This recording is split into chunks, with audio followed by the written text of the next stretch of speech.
you, Flagstaff.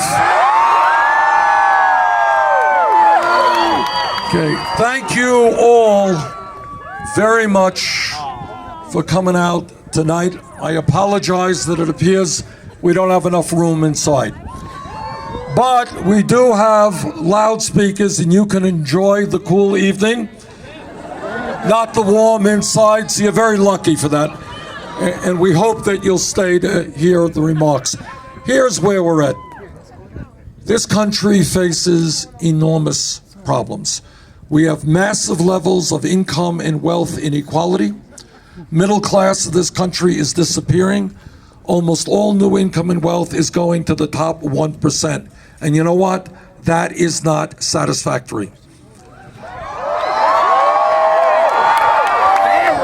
And that is why I believe that we should raise the minimum wage in this country to $15 an hour.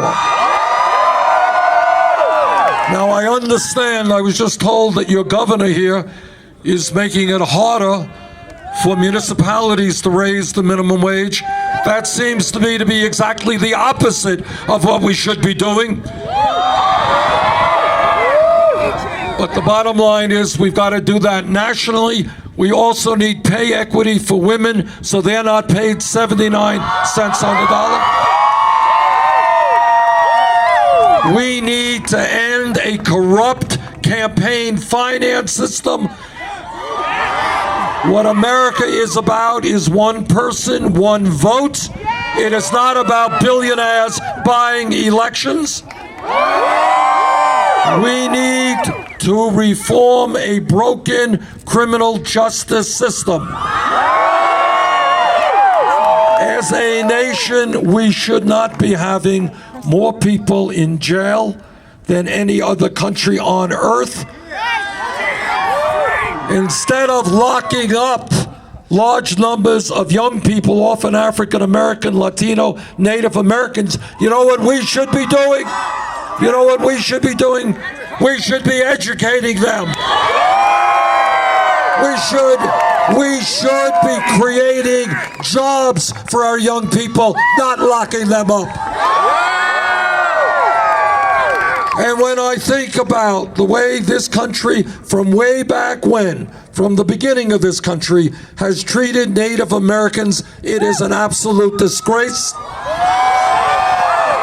It is not acceptable that treaties have been broken, that people have been cheated, and that today we have the Native American community experiencing some of the highest rates of unemployment, some of the lowest quality education, some of the most inadequate health care in this country. That is not acceptable. If elected president, we will treat the Native American community with the respect they need.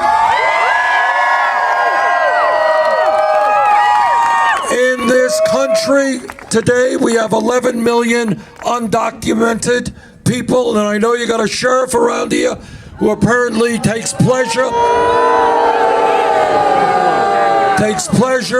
in mistreating these people. What we are going to do is something very different. We're going to pass comprehensive immigration reform and a path toward citizenship. And if Congress does not do that, we're going to use the executive powers of the presidency to do everything we can. What undocumented people in this country should not be living in fear, should not be living in the shadows. They deserve better. We will fight together for a path toward citizenship. We need in this country the best educated workforce in the world. It is not acceptable that young people are leaving college $30,000, $40,000, $50,000 in debt. And that is why, together, we are going to make public colleges and universities tuition free.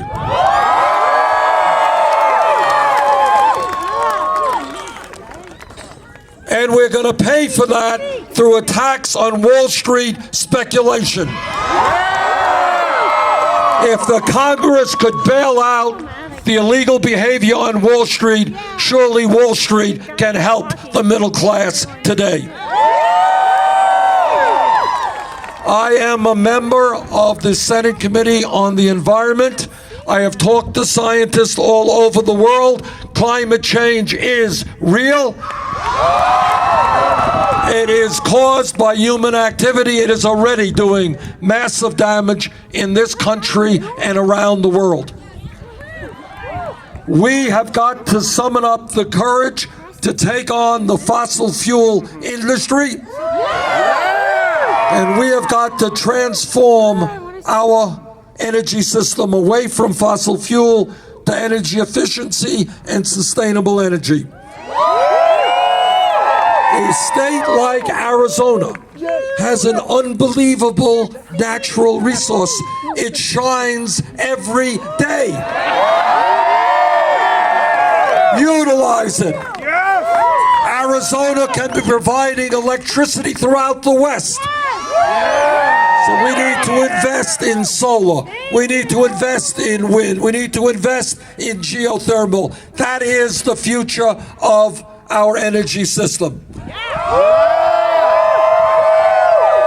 Now let me just say something to you that no other candidate for president will tell you. And that is that given the nature of our political system today, no president, not Bernie Sanders or anybody else, can do what has to be done for working families alone. Because the power of Wall Street, the power of corporate America, the power of the wealthy campaign contributors is such that no president, no matter how well-intentioned, can take them on effectively. The way we transform America is through a political revolution.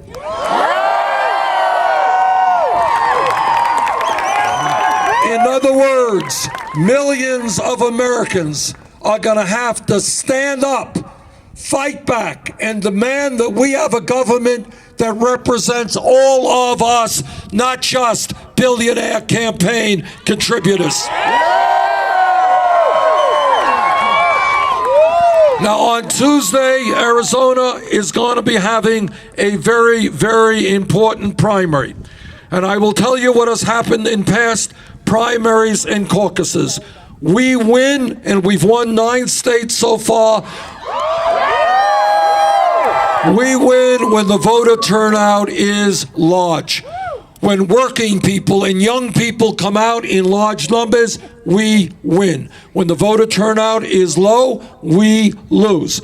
So what I am asking you, next Tuesday, bring out your friends, your relatives, your co-workers. Let us have a record-breaking turnout here in Arizona. Let this state, let your state help lead this country in the direction of a political revolution. Thank you all very much.